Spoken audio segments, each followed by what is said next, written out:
And welcome to Perino on Politics. This is where I call up my smart friends, who I'd be calling anyway, and get briefed on what they think about the state of politics at the moment. So, Matt Gorman, I think we have to start with, we are recording this, it is Monday, February 24th. So we are just about 5 weeks into President Trump's second term.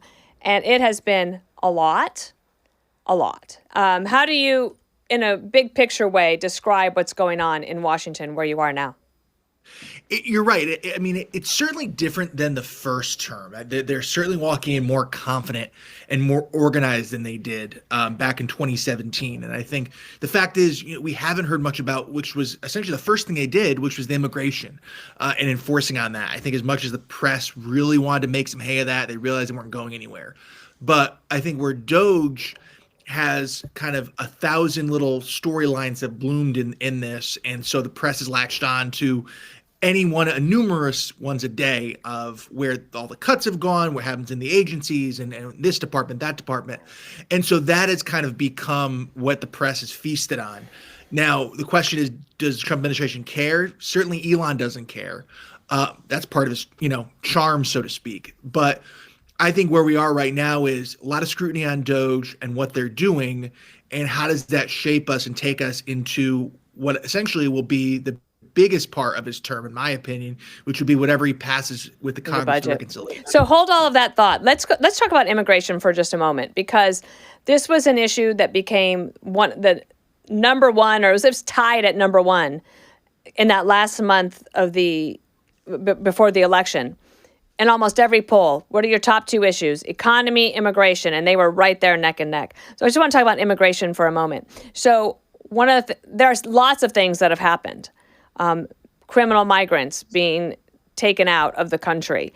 But over the weekend, it was very, very quiet. That the Trump administration fired a guy over at Homeland Security for not moving fast enough on getting deportations done.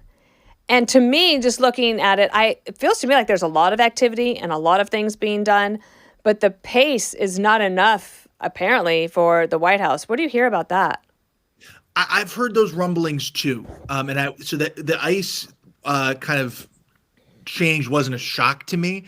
I think that just the Trump administration feels like, again, immigration, Doge, whatever, they have a moment to get as much as they can, right? And I think certainly the public's with them on immigration. So I think what they believe is, before the debate changes, before we get too down the line here, get as much done as we can.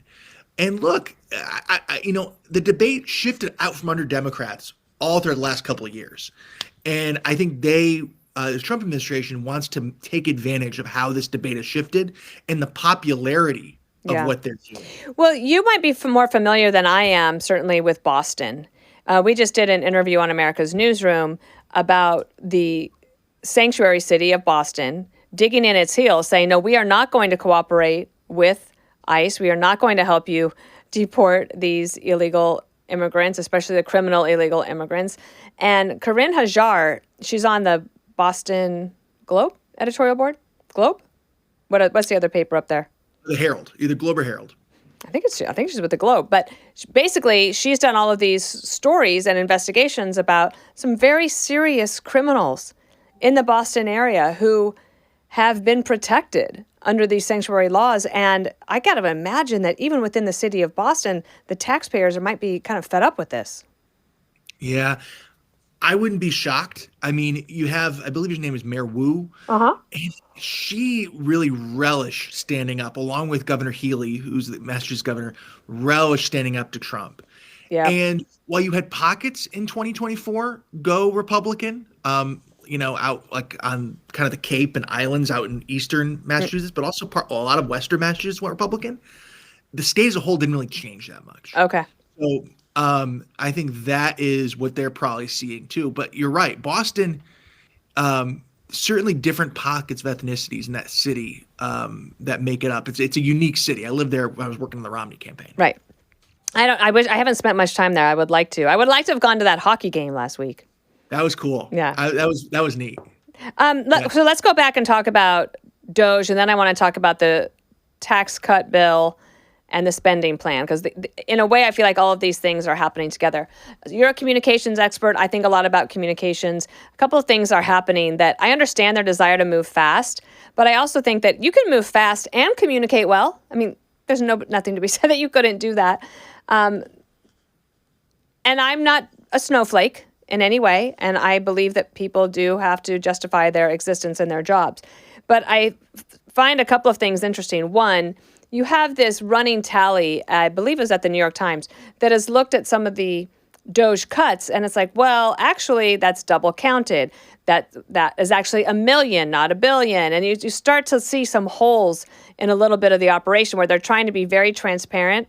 I don't know if they're, what I said last week, which is measuring once and cutting twice rather than measuring twice and cutting once. And the communications of it all, I feel like, is a little bit aggressive, because I think there's a way to say, hey, federal government, we want to make sure everything is on the up and up. We want to make sure everyone's doing their jobs. So by Monday afternoon, could you please send 5 things that you did last week that will help us make sure that everything's going? Just a couple sentences in addition to justify your existence might help.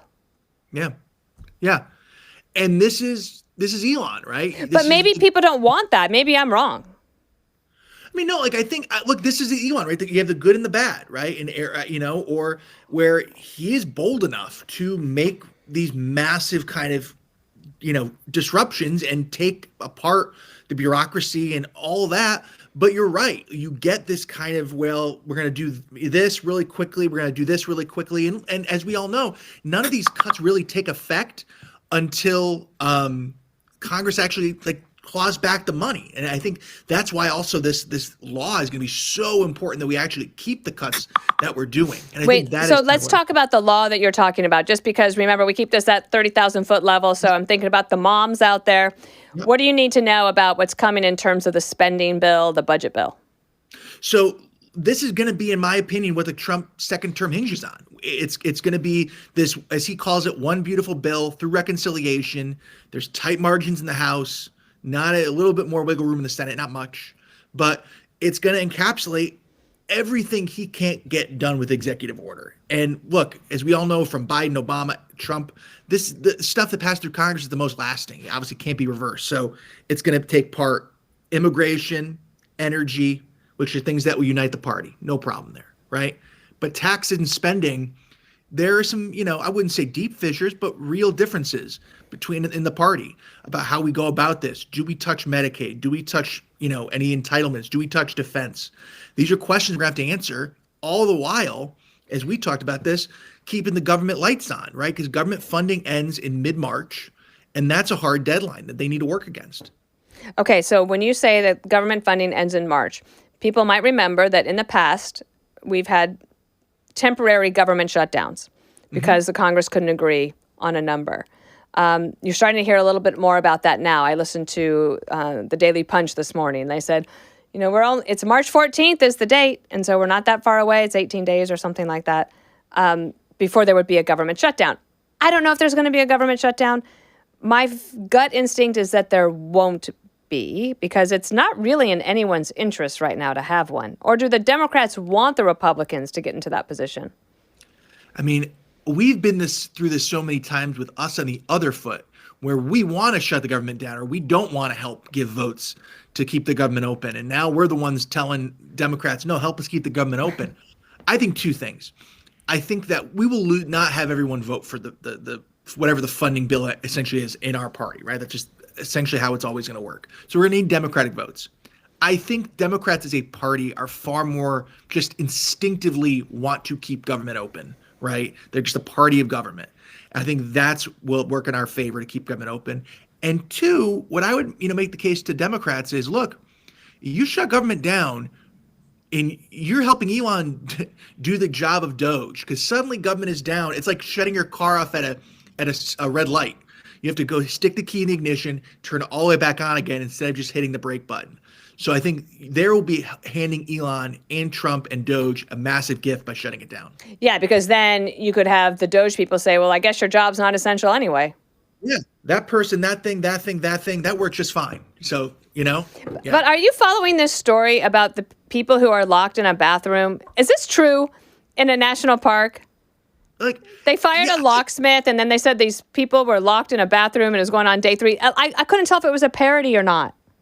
I think it's real, but that just spoke to the fact that, like, the point is, how the heck is there not more than one key for the darn bathrooms at Yellowstone National Park? I Like, don't know. that just like is like that just insanity in government exposed. I mean, it has nothing to do with the Doge, but just the way we think of this stuff. If really one guy has the I got to bathroom look key, this up. I want to do this story tomorrow on America's yeah. Newsroom. My last question in this segment is about the other number one issue that people said they were concerned about going into the election, and that was the cost of things, the economy, and inflation. And Harry Enton over at CNN showed a poll today that said, yeah, actually, people are still worried about it, and they're increasingly worried about it. Some of this is out of the president's hands, but he might be blamed in the future if things can't get better on that front. Yeah. I mean, they need to make sure that they're keep an eye on the ball on that, and they are. I think that's what this reconciliation bill will address. Like they can't lose sight of that.